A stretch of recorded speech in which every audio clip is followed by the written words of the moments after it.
Hey guys, it's Amy. People are always asking me once I tell them what I do for a living, whether or not we've really found aliens and NASA just isn't telling us. Well, no, but there's weirdly a little bit of history that could support that. Today on Vintage Space.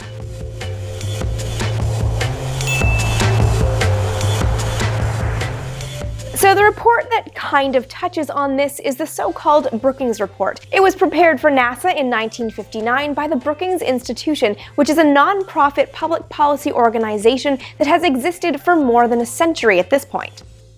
The report's formal title is Proposed Studies on the Implications of Peaceful Space Activities for Human Affairs, and it's designed to tell NASA what things it might want to consider going forward in exploring space. Because even though NASA is in the business of exploring space on its own, the implications for humanity and society are far greater than the agency itself.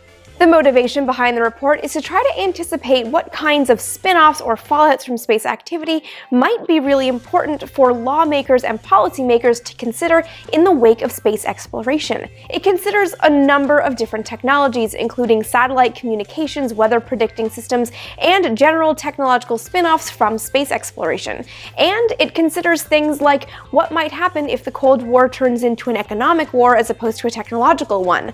Would the Soviet Union completely abandon spaceflight, preferring to spend its money at home, leaving America the unchallenged nation in space, or would the two nations take on a joint program to keep the overall cost down? The report also mentions the importance for NASA in considering how children view space, since the children born around the time of Sputnik's launch would be the first generation to have grown up with space, and before long they would be voting and looking at careers, and they would definitely be influenced by the way space shaped their childhood and young adulthood. And one thing the Brookings Report does mention is what NASA might want to consider doing should it discover alien life. At the time the report was written in 1960, some people had been using radio telescopes to try to hear signals from alien life. Of course, no one had found any, and the report suggests that it might be because any alien civilization might not have the right technology. But it also admits that it's possible, since we are now beginning to explore space, again, we're in 1960 here, that we would maybe find alien life in our own solar system within the next 20 years. And as astronomers start looking at planets around other stars, we could find alien life in another solar system before too long as well. The report's authors acknowledge that it's highly unlikely that aliens and humans meet face-to-face anytime soon, but they still think it's worth NASA considering what to do should it find alien life anywhere in space, be it on the Moon, Venus, or Mars, these being the three bodies that NASA was focusing on in the early 1960s. The report considers a couple of different reactions, knowing that no matter what would happen, finding alien life would certainly be front-page news around the world. The question then becomes, how would people react?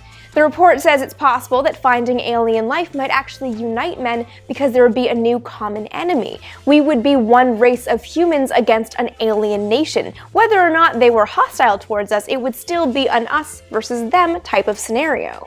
Or it's possible the aliens have tried to communicate with us, but our technologies don't match, so we don't know about it. In either case, the Brookings Report suggests that NASA seriously consider the emotional and intellectual reactions humans might have to finding alien life, and specifically to look at policymakers and businessmen who will be the ones disseminating that information and being the ones to react to it. Because a policymaker might have a very different response to finding alien life depending on his own emotional and intellectual and also self-interested reaction to the news. Looking ahead at the potential for Earth to make contact with alien life, the report suggests NASA undertake studies to really understand the behavior of people and their leaders when confronted with dramatic and unfamiliar events or social pressures.